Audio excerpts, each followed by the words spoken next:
बिस्मिल्लाहिर्रहमानिर्रहीम अस्सलामुअलैकुम। Welcome to kitchen में मेरा यान। आज मैं आपको बनाना सिखा रही हूँ जी सूजी की खीर बनाना।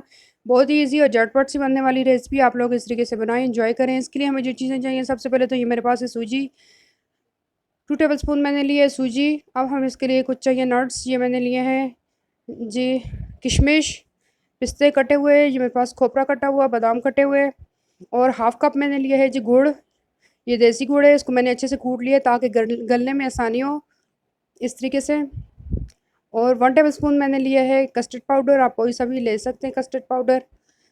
और इसके लिए हमें चाहिए दूध। दूध मैंने लिया है 3 पाव, फुल फैट है, आप लोग देख सकते हैं। और अब हमें एक पैन लेंगे, इसमें थोड़ा सा ऑयल डाल देंगे और इसमें हम लोग नट्स को फ्राई कर लेंगे। 1 से 1.5 मिनट के लिए फ्राई कर लेंगे। 1 से 2 कतरे मैंने इसमें ऑयल डाल दिया था। इसमें नट्स को अच्छे से भून लिया है। अब हम इसमें डाल देंगे सूजी। सूजी को भी हम तकरीबन 1 से 2 मिनट के लिए अच्छे से भून लेंगे। लो फ्लेम पे, बिल्कुल ही लो फ्लेम पे भून लेंगे।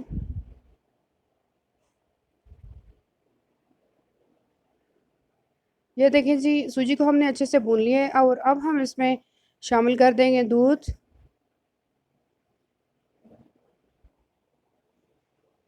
खुशबू आना शुरू हो चुकी है, सूजी हमारी अच्छे से भून चुकी है। इसमें हम दूध शामिल कर लेंगे और इसको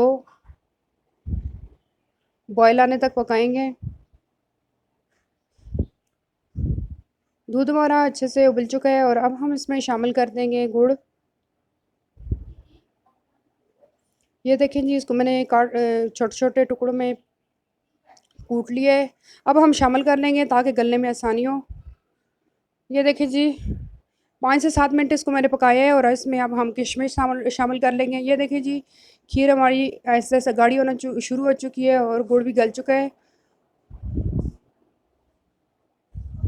अब हम इसमें कस्टर्ड पाउडर घोल कर डाल देंगे। इसमें मैंने थोड़ा सा दूध लिया है, कस्टर्ड घोल लिया और अब हमने इसमें डाल दिया और इसको 2 से 3 मिनट के लिए अच्छे से पकाएंगे ताकि ये कस्टर्ड हमारा अच्छे से इसमें मिक्स हो जाए। अब हम इसकी 2 से 3 मिनट हो चुके हैं। फ्लेम को ऑफ़ कर देंगे और इसे ठंडा होने के लिए रख देंगे।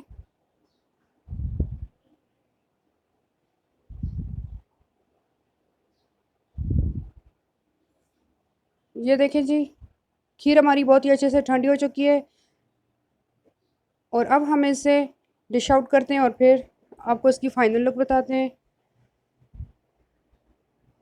खीर को मैंने बाउल में डाल दिया है। ये मेरे पास है पिस्ता कटे हुए। अब हम इसके ऊपर स्प्रिंकल कर देंगे। ये देखिए जी, हमारी बहुत ही अच्छी सूजी की खीर बन के तैयार हो चुकी है। आप लोग इस तरीके से बनाएं, एंजॉय करें। आपको मेरी रेसिपी अच्छी लगी है तो मेरे चैनल को लाइक करना है, सब्सक्राइब करना है, शेयर करना है और अगली रेसिपी तक के लिए इजाज़त दीजिए। अल्लाह हाफ़िज़।